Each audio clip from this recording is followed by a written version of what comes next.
Super અલ નીનોની અસરો ક્યારથી શરૂ થશે, ક્યાં વધારે થવાની સંભાવના છે અને ખરેખર આખા ચોમાસામાં એની કોઈ અસર દેખાશે? જો પાયલબેન, પહેલી વાત એ છે અલ નીનો એટલે આપણા બધાને જે આ મેપ પ્રમાણે જોઈએ તો આ જે અહીંયાનો પાર્ટ છે, આપણું ઇન્ડિયા અહીંયા આવી ગયું છે, એ પછી મલેશિયા ને જે કંઈ આપણે ફિલિપિન્સ ને આગળ આવીને આ જે આખું ઓશન છે આ પ્રશાંત મહાસાગર છે, બરાબર છે. અહીંયાનું પૂર્વ સાઈડનું પેસિફિક ઓશનનું પૂર્વ સાઈડનું તાપમાન છે, આ પેસિફિક ઓશન લખેલું છે. આ સાઈડનું ટેમ્પરેચર વધે તો અલ નીનો થાય. માની લે કે અહીંયાનું વધે છે તો લાનીના થાય છે, કેમ કે અહીંયા પછી પાણી છે ઠંડુ પડે છે, દરિયાઈ પાણી.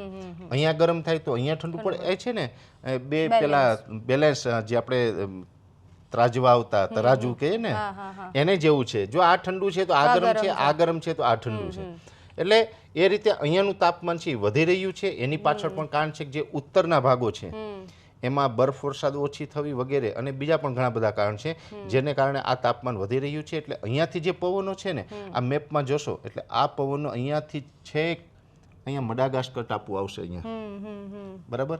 આ પવનો અહીંયા સુધી આવે છે, અહીંયાથી અહીંયા ટકરાય અને આ પવનો અહીંયાથી નૈઋત્ય દિશામાં થઈને વળીને ઇન્ડિયા તરફ આવે છે.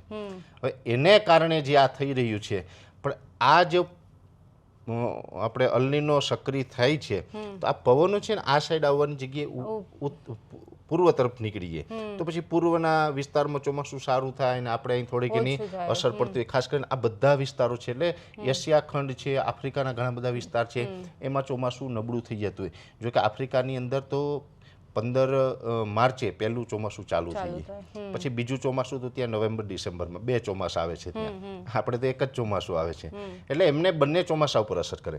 હવે આ અલ નીનો છે સક્રિય થશે તો પણ આ વર્ષે આ પૂર્વ ભારતના બંગાળની ખાડી અને ઉત્તર ભારતના જે વિસ્તારો છે એમાં થોડીક નેગેટિવ અસર પડશે. આ વિસ્તારોમાં બહુ નેગેટિવ અસર નહીં પડે અરબ સાગરને કાંઠે આવેલા. અને બીજું એ પણ છે કે અલ નીનો જ્યારે સક્રિય થાય છે દર 2 થી 7 વર્ષમાં ગમે ત્યારે અલ નીનો સક્રિય થતો હોય. અલ નીનો જ્યારે સક્રિય થાય તો એવું માની લેવાની જરૂર નથી કે આ વર્ષ પૂરતી જ સમસ્યા છે. અલ નીનો સક્રિય થાય તો 2-3 વર્ષ સુધી એ પછી લાંબી અસર રહે. બની શકે કે આવતું વર્ષ અથવા તો એના પછીના વર્ષમાં પણ કદાચ આપણે અસર કરી શકે અને ત્યારે કન્ડિશન બદલાય તો ન પણ કરે. એટલે એ બધી લાંબા ગાળાની વાતો છે. વર્ષ 2026ના ચોમાસાની વાત છે ત્યાં સુધી ગુજરાતમાં સમજાવ્યું એમ કમસે કમ નબળું નથી થવાનું, એટલે બહુ ચિંતા કરવાની જરૂર નથી. ખેડૂતોએ ટેન્શન નથી લેવાનું કે ઓછો વરસાદ પડશે કે કંઈ પણ. વિશ્વ હવામાન વિભાગની આગાહી પ્રમાણે બહુ બધી જગ્યાએ ચોમાસા પર સંકટ પડવાની સંભાવનાઓ છે, પણ અત્યારે હાલ પૂરતી તો ગુજરાતના ચોમાસા પર કોઈ સંકટ કે પછી એના સંકટના વાદળો નથી ઘેરાયેલા. વાદળો ઘેરાયેલા છે તો એ વરસાદના વાદળો છે અને ટૂંક સમયમાં ગુજરાતમાં પણ ચોમાસું પ્રવેશ છે.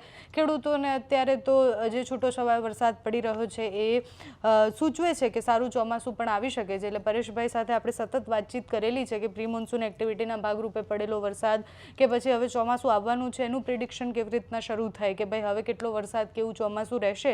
અત્યારે વિસ્તારથી સમજ્યું હવામાન વિભાગ જે આગાહી કરે છે પરેશભાઈ એટલે કે નિષ્ણાંતો જે આગાહી કરે છે એ બધી જ આગાહીઓ ભેગી કરી અને તમારા સુધી એક સારું રિઝલ્ટ સારું પ્રિડિક્શન પહોંચી શકે. અત્યારે ખેડૂતોએ વધારે ટેન્શન કરવાની જરૂર નથી. અલગ અલગ આગાહીઓ એ તમને અલગ અલગ માધ્યમોથી પણ સમજાવવાનો પ્રયત્ન કર્યો છે હવામાન વિભાગ વિંડી.